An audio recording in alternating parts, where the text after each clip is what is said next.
If I could start off with, if you could introduce yourself and what your business includes. And I own and run a pet sitting business in London, which started around 2009. Absolutely amazing. So how have you found it being within the pet business? Something you've always wanted to do? Yeah, I've been sort of pet mad ever since I can remember, particularly cats for me. Um, I was the sort of person that in any house that we went in, if there was a cat, I would make a beeline for the cat and try and befriend it. Um, and I begged and begged and begged my parents for a cat, and they eventually gave in when I was about 9 years old, and we got a kitten. So yeah, and from that, then we got a dog, and I've had hamsters, and it just my love for pets has always been there. It's something that's very deep and deep within me. Mm. Oh, that's amazing. So then obviously from there you're like, I want to turn the passion into your business. Yeah, so the business started because in 2009, I was trying to find a pet sitter to look after my two cats when I went on Mm. holiday. And it was very different back then. There were nowhere near as many companies there are today. And I eventually found one, and I had a sitter coming twice a day to feed my cats whilst we Mm. were away for a week. Um, but the problem was they I couldn't get hold of the sitter. So on day two, they hadn't sent me any updates Mm. about how things were going. So I text and I didn't get a response. Then later that Mm. day, I text again, still didn't get a response. So I called, and she said, "Oh, I'm really sorry. I don't have any credit on my phone to call you." Oh. And yeah, I was like, that is not a good enough reason to not contact, a Mm. client. I've left you in my home with my beloved cats and the keys to my flat. Um, so whilst I was on holiday, I thought, do you know what? I would really like to I would really like to offer people a better service, to set up a Mm. company. And so I did. I got back from holiday and I built my own website. I started putting up adverts in the usual places, in vet practices, Gumtree, word, talking to people. And initially, I was using public transport or my push bike, and I would travel anywhere in London.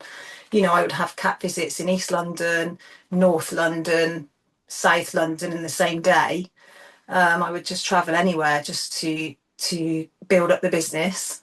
And then Mm. I got myself a little Vespa motorbike, which made things a lot easier because I was going directly from A to B, as opposed to relying on public transport. And yeah, it's grown and grown from there. So that was way back in 2009. So, and we've done quite a lot of jobs since then. The company's grown quite considerably.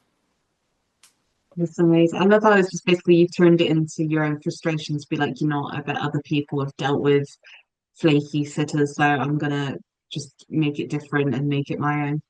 Yeah. It's, Well, I had first-hand knowledge of what it's like to be abroad with a sitter in your home that you can't get hold of. mm. And so I know the anxiety that that can bring. And yeah, I wanted to be able to offer people a good service. Our Google reviews, they speak volumes. We've got very high rating on Google because I'm so particular about the sitters that I bring on board. I don't just accept anyone. They have to go through, quite a routine to get into to be accepted on.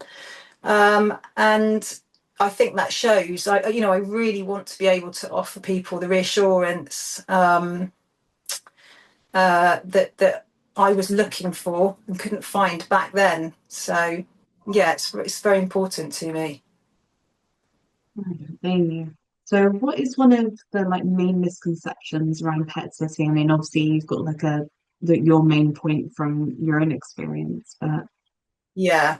Well, I think from a pet sitter's point of view, I think the main misconception is that it's an easy job. mm, I think a lot of people giving up their job or considering giving up their job to start to be a pet sitter, um, thinking that it's easy, but it's not. Um, there's so much to consider. Reliability. You have to be reliable. The last thing a client wants when they're relaxing away is my sitter visiting. That kind of stuff. It's companionship. You have to have a connection with animals. There's lots and lots of attributes that you need to have to be able to be a pet sitter, and it's a massive responsibility. It's really big. You are looking after someone's babies, like fur babies.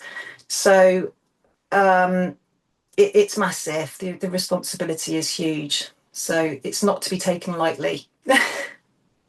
no, I bet. And you like you're saying, like a lot of people consider their pets like family, like that's my baby right there. So to be Yeah, able to trust someone, it's like, babysitters, to be able to trust someone completely and know that like if anything was to happen, they'd be able to sort it out yeah, and you can actually go and relax and be happy that they're okay is absolutely huge, isn't it? yeah, definitely. Yeah, it's everything. You do the clients. You get a range of clients. You get clients that are very chilled, very happy, to go away, and you just go in once a day to feed the cat for Mm, 20 minutes, and then you get clients sort of the other end of the scale that are very anxious, about leaving their home and their fur babies, to someone else's responsibility. And it's really important that you take on board all of their concerns and you answer all their questions and try and alleviate any anxieties that they have. That's what makes, that was what makes a good sitter, really. It's being compassionate, and understanding. It's not all about looking after the pets. The job is also looking after the clients, very much so, and enabling them to be able to go away and have a good holiday and mm, relax. yeah, definitely. So what's one thing, or you might have like a couple of tips here that people can do, if they're preparing to start to utilize pet sitters for the first time, so they've not really done it before, maybe they've just only used a kennel, what can they do to prepare themselves and then also the pet? Well, I think the most important thing is to get to know your sitter. We would always suggest that you have a phone conversation first. So we would match, a client would come to us and say, I need a cat sitter for these dates. So I'd like a once daily visit or a twice daily visit or live in. And then we would think, okay, what area they're in, who is best placed for this job, and we would offer it to our sitter. And then what we would suggest is a phone call or initial communication with that sitter to start to see if there's a rapport there between the two of you. Mm, And then, of course, you move on to the initial free consultation.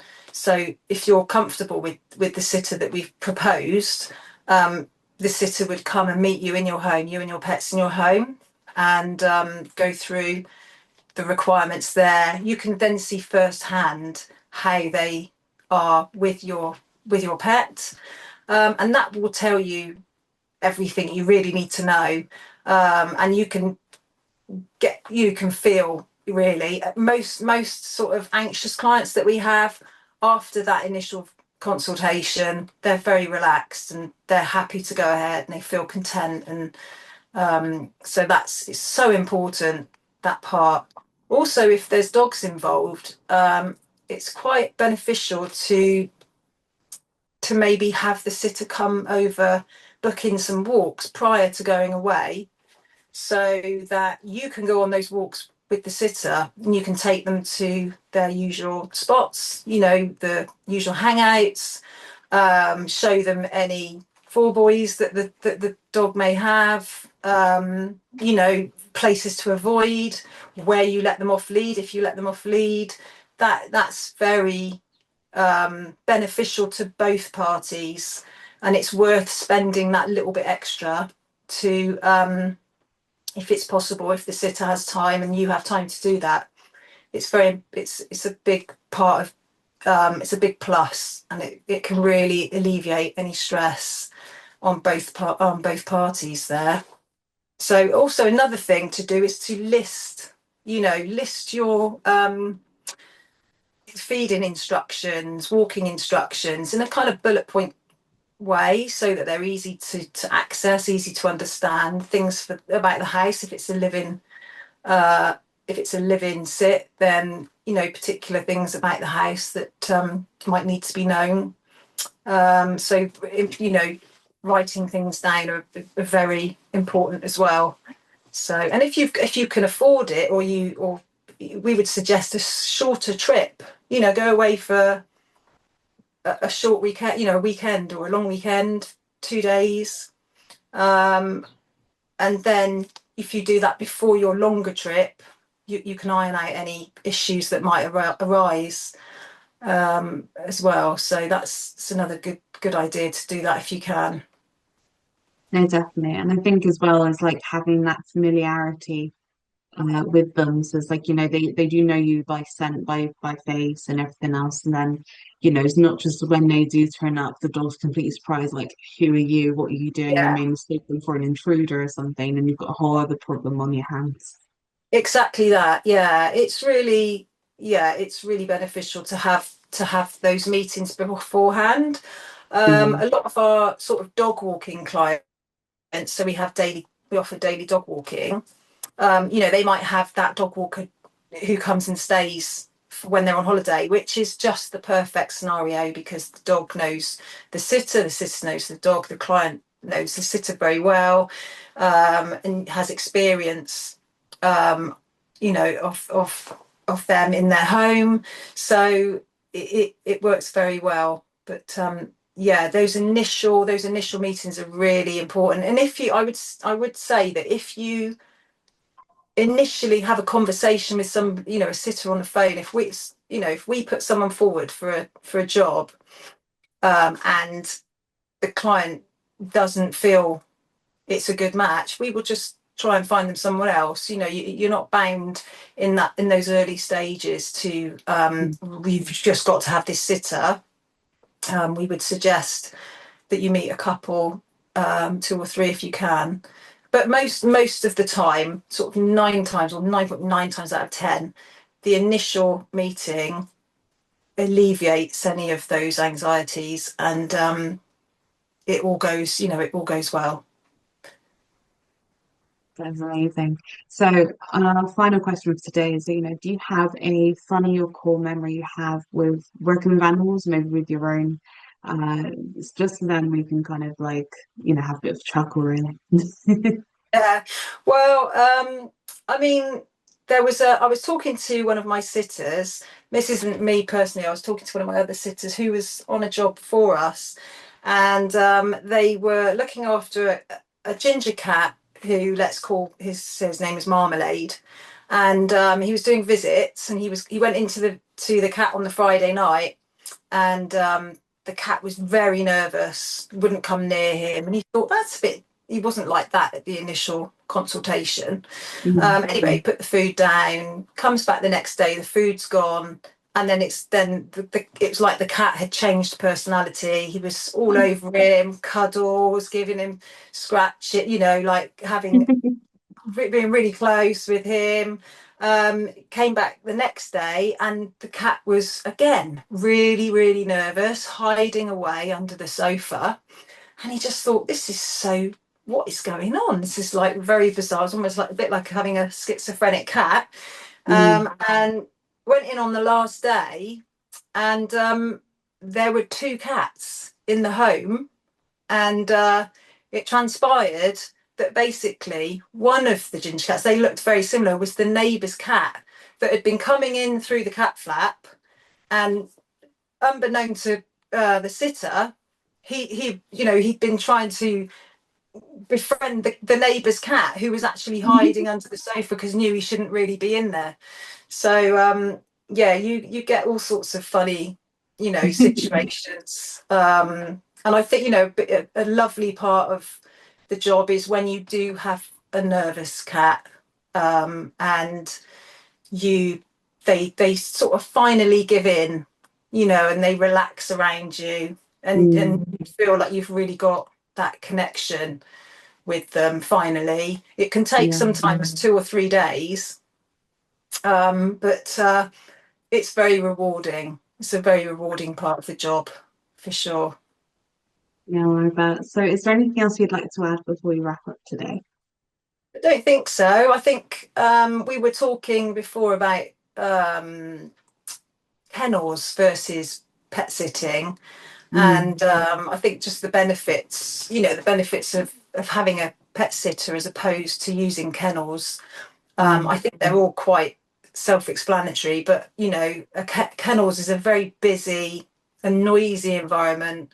It doesn't work for a lot of dogs, especially older dogs that just want to sleep all day. They just want to be in their own home, around, sleep on the bed, be around what mm, they do. They don't get, obviously, in kennels, you're not going to get as much human contact as you do. Having a house and pet sitter is very much a one-to-one, bespoke service. mm, So, in my eyes, it's much more in the favour of the pets, I believe, to have a house and pet sitter. And I think more people are coming round to the idea. We're incredibly busy with house and pet sitting, and that kind of came off of the back, very much so, of coming off the back of COVID. yeah. There were a lot of pets purchased in lockdown, and those pets were used to having someone around all the time because they were used to having, working from home. And so I kind of saw that there was going to be this influx of business coming with house and pet sitters when a sitter is moving in and being there most of the time. And so it really has become a big a big sort of business, big side to the business, as well as the cat visits and dog walking. So yeah, I think, and kennels for those sorts of dogs that have that separation anxiety, it's not going to work. So yeah, you Mm. need to contact Paws Galore Pet Sitters. Well, thank you so much for coming on today. It's been really Oh, you're informative and welcome. great to meet you. You're welcome, Dawn. Thanks for inviting me.